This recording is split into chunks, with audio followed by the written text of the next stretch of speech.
My favorite book when I was growing up was titled The Ultraviolet Catastrophe, The Unexplained Walk with Great Uncle Magnus Pringle. I remember that book and loving it when I was a little girl and hadn't had the copy of it for a while. And in doing this assignment, I decided that since I remember that, I would look it up and see if I could find a read aloud to it, because it had been a while since I read it. I just remember loving it, and it was just my favorite book. So I thought that's what I'm going to look up. So I'm just going to summarize that for you.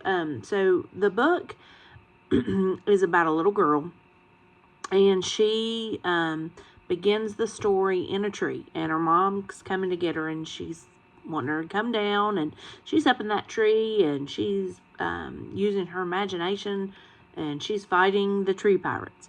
And she doesn't want to come down because she knows she has to go to her Aunt Anne's house. And Aunt Anne is just kind of prim and proper, and little Sally is not about it. She doesn't want to go to Aunt Anne's house because there's nobody to play with. Aunt Anne wants her to be perfect and wants her not to touch anything. And it's just not what Sally's about. She wants to be outside playing. So her mommy makes her get dressed and put on her Sunday best and her high leg socks and her fancy shoes, and she just hates every bit of it. So they finally go to Aunt Anne's house, and when she gets there, she realizes that Aunt Anne is just the same, very prim and proper. But Aunt Anne's talking to her mom about her dad being there and how he is kind of getting on her nerves, and he is saying all these crazy words, and she's ready for him to go home. So they finally go in and introduce Sally to, I have to look because I always get his name wrong, Great Uncle Magnus Pringle.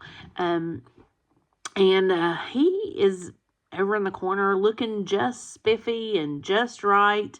And she says Aunt Anne must have made him dress up too. So he's over there and he says, ultraviolet catastrophe, and all these large words. And so Aunt Anne says, you know what? I've had enough. Why don't you two go for a walk? So the two of them go out, and, Sally's thinking, oh, I'm just going to take a walk with this old man, and I'm not going to have any fun. But they start walking, and he comes across a hedge, and he's like, I haven't crawled through a hedge since I was a little boy. Let's crawl through this hedge. So Sally's pretty shocked, but she's like, okay, I'll go first in case you need help. So they go through the hedge, and they get to the other side, and there's mud everywhere. It had rained, and the grass was full of mud, and he sits down and takes his shoes off and starts walking through the mud and having the best time in the mud. And so I was like, oh, Aunt Anne's not going to like this. But she does it too. So then they look over, and there's a big tree, and he was like, I haven't climbed a tree in so many years. And Sally was like, oh, I love climbing trees, and she tells him all about the tree pirates. And then he starts using those big words again, ultraviolet catastrophe, and seismic volcano eruption, and all these big words. And she says, why do you use those big words? Do they mean something? And he's like, well, they mean something to me because your Aunt Anne tries to fix me up so much and put me on like I'm a potted plant, like she's watering a potted plant. And if I say those big words, I know I'm not a potted plant because no potted plant could say ultraviolet catastrophe. But anyway, they begin to, they see a stream, and they go and they're building a dam in the stream.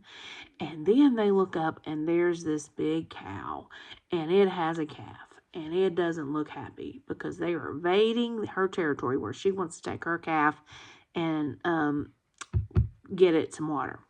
So the cow starts running after them, and they start running too, and they're crossing the creek, and they're just muddy, and when they cross a big barbed wire fence, they tear their clothes, and they're running, and then they get across the fence and they start laughing, and then they turn around and they look, and there's Aunt Ann and Mom, and Aunt Ann is not happy. She just gives them a mouthful. And why did you do this? Why did you get so dirty? And she brings them back to the house and makes them stand on newspapers while she cleans them up. And then he's really using those big words because he doesn't want to feel like a potted plant. But when it was time for Sally to go, they were both very sad. And they, Uncle Magnus, he tells Sally, please come to see me. I have a boat and we can go fishing. And Sally's mom was not quite as upset as Aunt Ann, so she agreed that she would bring Sally to see Uncle Magnus. And Sally just could not bear to say goodbye. So as she was walking away, she said, ultraviolet catastrophe.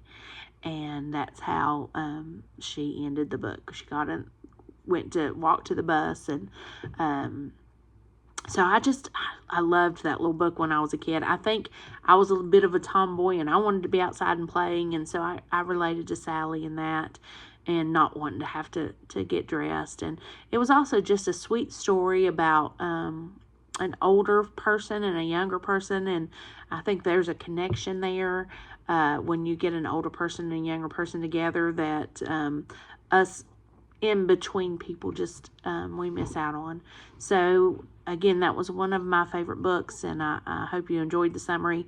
If you get a chance, go listen to the read aloud, or I think I'm gonna order that book now so I can read it to my kids at school. So thank you very much, and I hope you enjoyed. Have a good day.